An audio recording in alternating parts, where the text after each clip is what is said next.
Meat City, baby.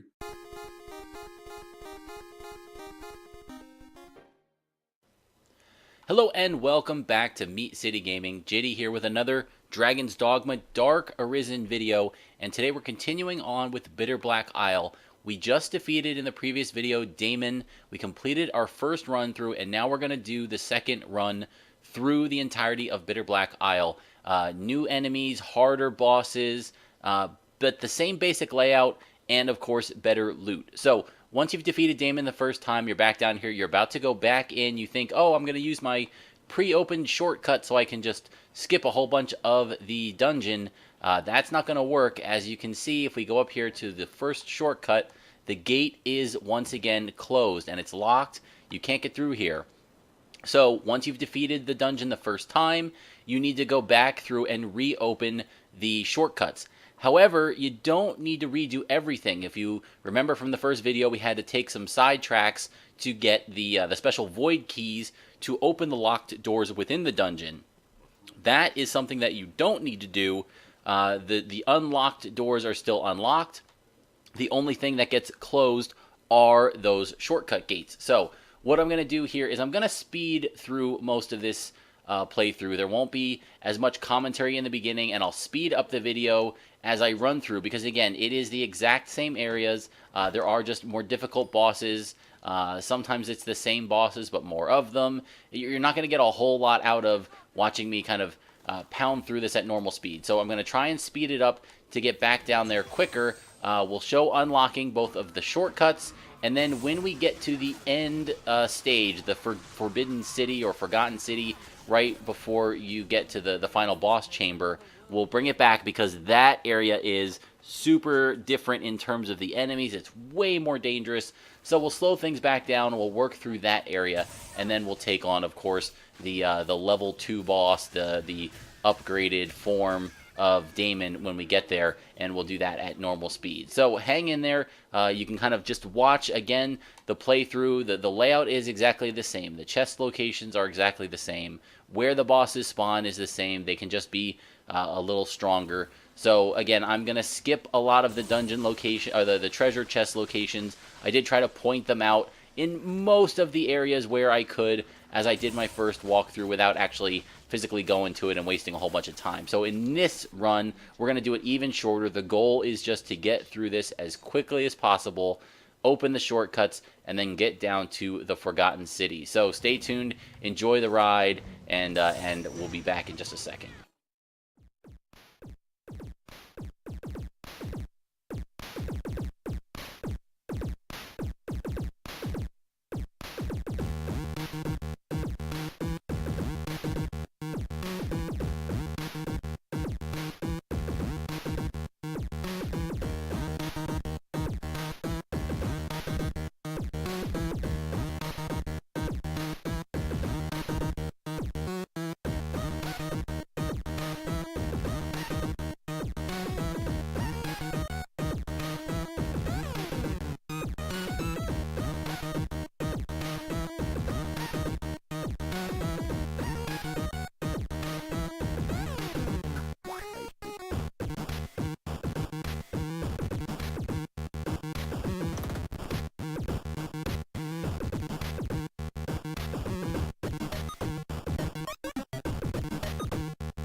So we can see there was, of course, a boss fight in this room.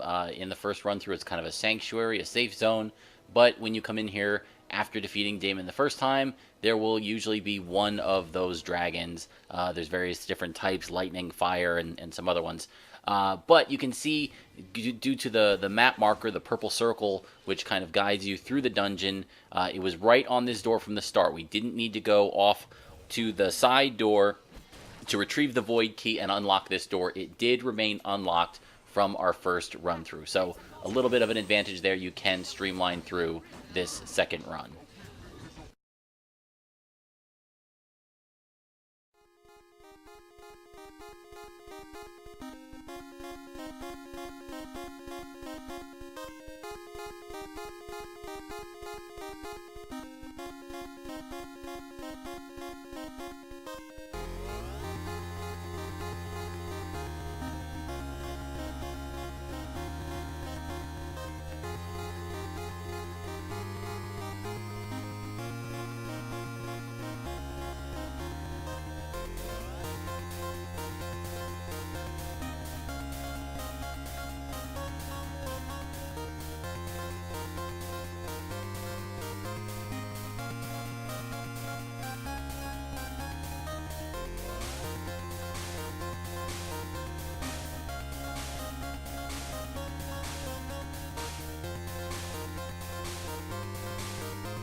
Okay, here we are in the second to last room before the boss sanctuary, and if you recall from the first run through, you face one of the armors, the living armors here. Well, yeah, that's right. Now when you come back, there are two dragons or drakes or whatever the iteration is going to be, two of them at the same time, and most of the time I end up just running from this because it's just too crazy to try and down one of them and then attack the weak spot without the second dragon attacking you at the same time. I did do it once, but it took forever. It's crazy. And again, if you get down to this point, the loot from these dragons isn't really worth it, other than the multiple chances to dragon forge some of the equipment you're wearing. It's intense and it's nuts, and the fact that you have to stagger them and then attack them and then hope that the other drake doesn't attack you at the same time. It just makes it really, really unproductive and inefficient. So, thankfully, you don't need to destroy those dragons like the living armor you had to take out before that door opened. It is open. You can just run right through.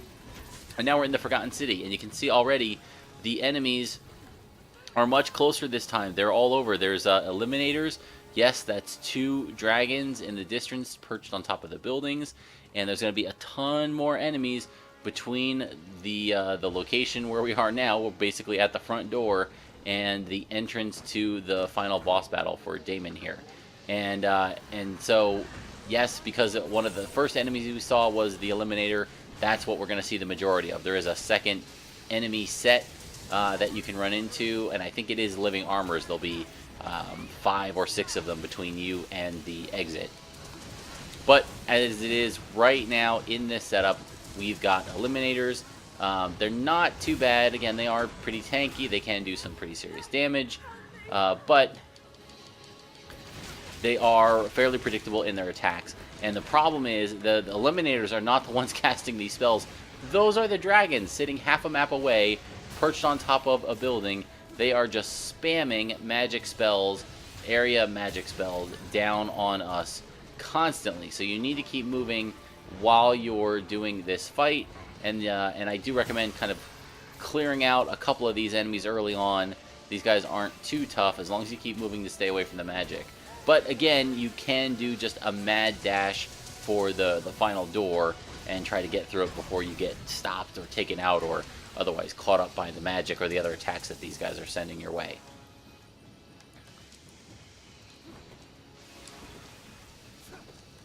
So we're just letting them chain their attacks, and then we're using that dodge roll, but you can also just run to kind of get out of the area of effect, which is clearly indicated as being the target for the spell.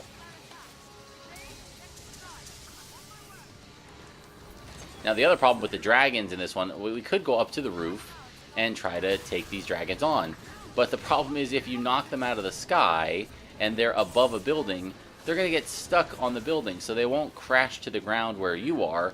They'll crash towards the ground, and then they'll get, their tail or their rear hind quarter will get stuck, intercept a building, and then they'll fall on top of the building. They won't fall down to the ground where you are. So it just makes tracking them down and actually doing that damage once you topple them really, really slow and inefficient. So again, I'm not worried about the dragons. We're going to take out these easy eliminators for some extra, hopefully, crystals and some loot, but nothing really to be gained here. So feel free to just make a mad dash for the exit, note the location of the enemies, and you'll be able to put that into use during your own run.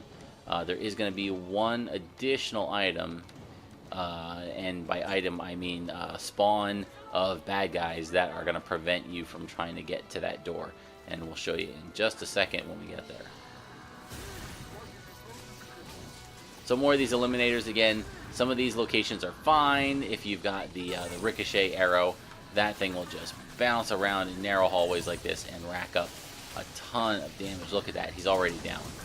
Unfortunately, the drakes are flying, so it's not as effective against them. But right now, we're just trying to make some progress and eliminate whatever enemies we can. So if we come out and face the end door, you can see what's left in front of us. 3 of the living armors, and of course that'll reverse if you're facing the living armors during the journey to this location. What's left at the end are 3 of those eliminators. So again, good chance for crystals here and other loot. So I'm going to spend just a minute trying to take some of these guys out. I think with our assistance from our pawns, we should be in pretty good shape. But we're not going to risk doing something stupid here.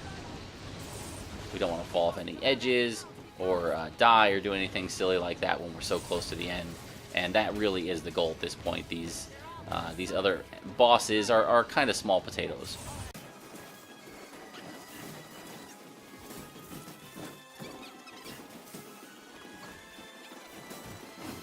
And again, even as we fight 3 of these living armors, the drakes are not letting up, still casting spells down at us, still trying to keep us on our toes here.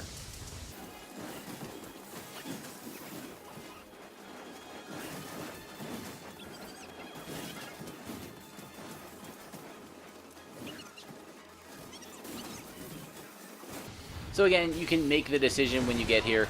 Is it worth it to take these things out? How long is it going to take you to get them down? Can they drop anything that you need? Do you need the experience or the crystals, whatever it is that they're dropping? And you can make that decision. But if you want to just get through, you can just make a blitz for the door and run through to start the final encounter.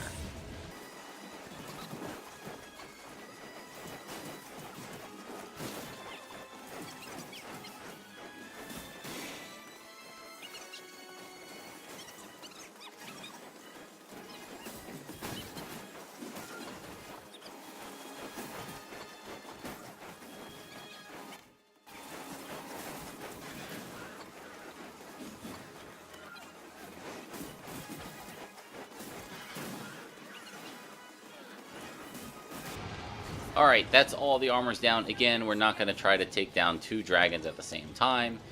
It's just super inefficient. So what we're going to do is heal up our pawns by doing a quick drop into the Riftstone that's positioned here. And then we will go into the final fight. Alright, here we go. We're all set. Time for the final boss fight. And this time, it's for real. This is the final form.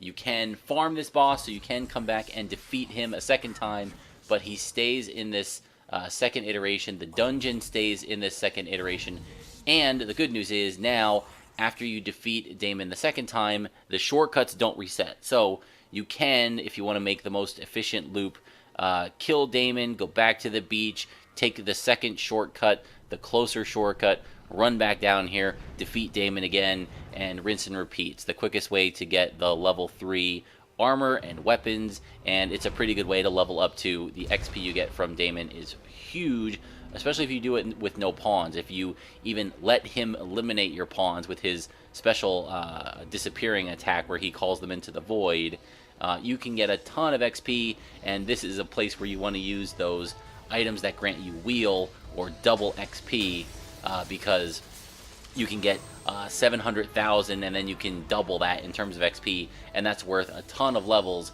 even if you're talking levels, 150 to 155, 160 to 165. So a really good way to make the grind go faster.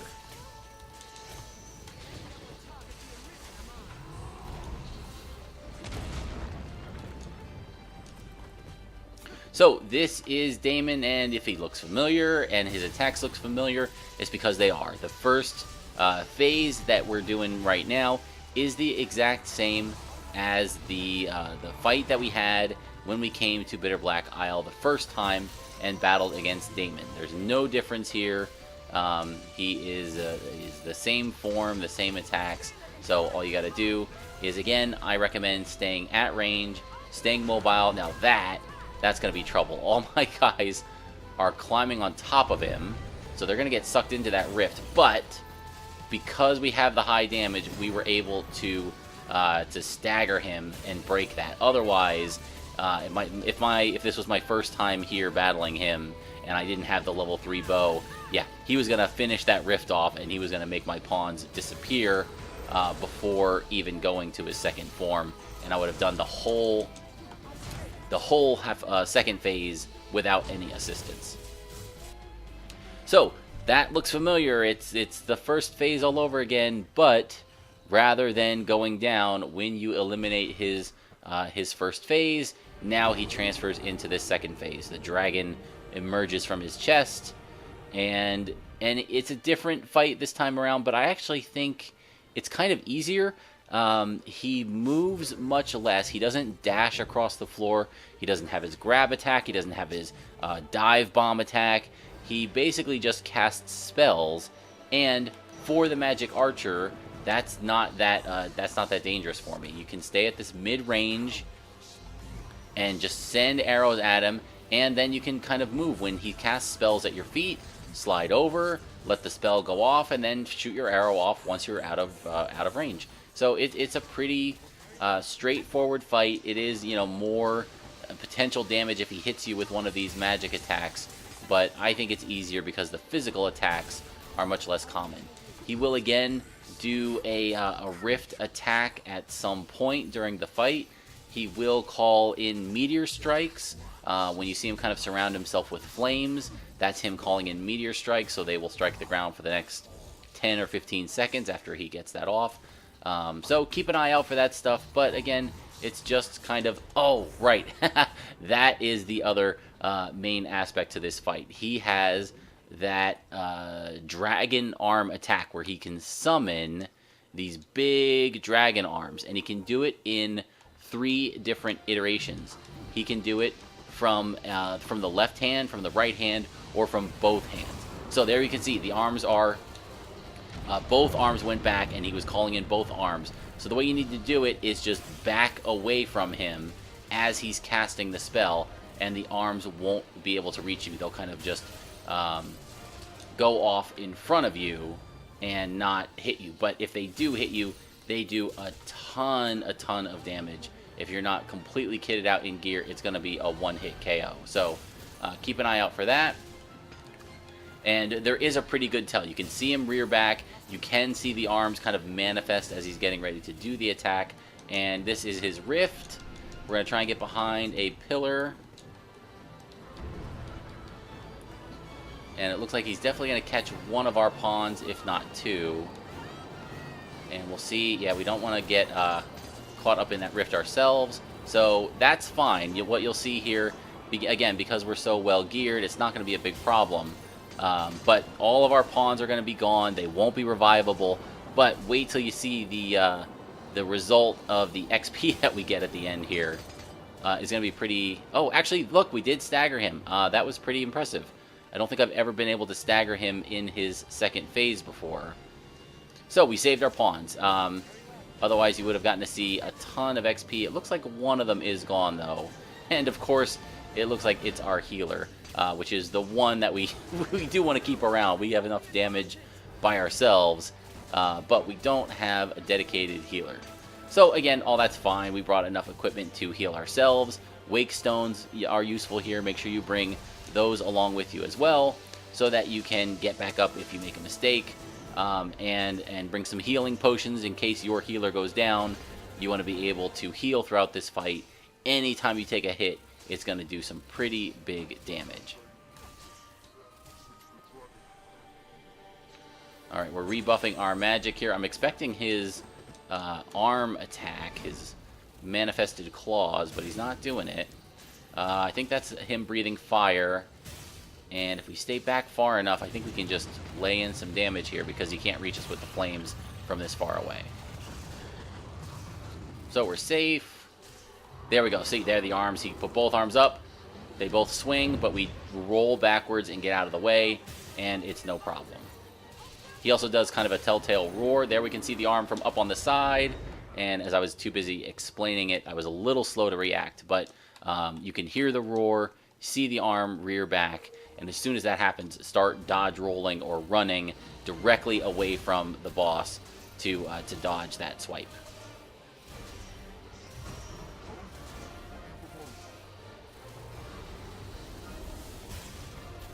And one more arrow should do it. There he goes, and he's down.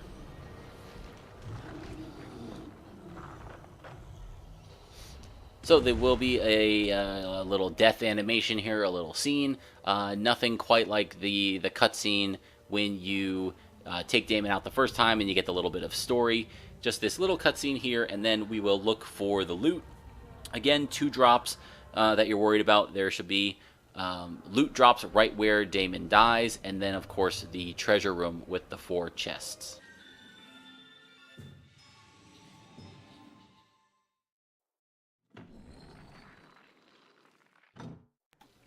Alright, so he died in the middle of the floor here. Yep, and we can see there is an item drop. This won't always be here, but if there is, it'll always be a level 3. Unfortunately, it's a novelty. You really want another weapon drop there because they're so rare. But an armor drop is usually good as well. As long as it's for the proper class that you're using, that'll help buff you up. Again, you can grab some extra healing items if you want. There is the Wake Stone up here, which I'll grab as well. And then there is the other healing item there behind the pillar, and I think 1 or 2 more scattered around the other corners of the area.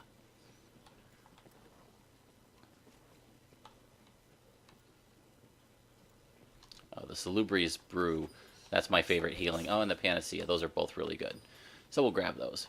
All right, treasure chests, hopefully a weapon. Yep, there you go. That's what you're looking for. When you get that level 3 weapon, the game changes. The Bitterblack Isle is tamed very much so, because you can max out those damage statistics and really start to do damage to the bosses. Otherwise, you're just chipping away at these tiny slivers of health, and you have to be perfect in the engagement for so much longer, rather than if you can just take off chunks of health from the enemy all at once. So again, this time we won't get pulled into a cutscene, so we're going to exit and actually see where the exit is for this this final room with Daemon. So it looks like it's going to be really good news. There's this super shortcut that you can activate and go right down, but that's not going to work. This gate does close and lock behind you. You cannot get back in there. And when you come out here, you'll see you're actually up pretty high, and you need to drop down. So you can drop down once here to a chest, and then you can run over, and you can see we're back at the bay. We're up above Ulra. But before you go down, jump up and come over here. Another chest.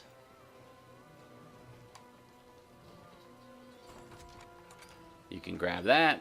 I think, is this a gather spot? It's not. And then there is another chest or 2 you can kind of parkour across and climb up. And if you go all the way up to the top, there's another chest or 2. So feel free to go explore and grab those if you're in here on your own run. But they're not Bitterblack items, so not a big deal. Instead, we'll just save the time, come down here, and that's gonna do it. That'll end the Bitterblack Isle adventure. I'm gonna identify some of the items, see if I got any of the missing armor pieces or anything that'll upgrade my pawns.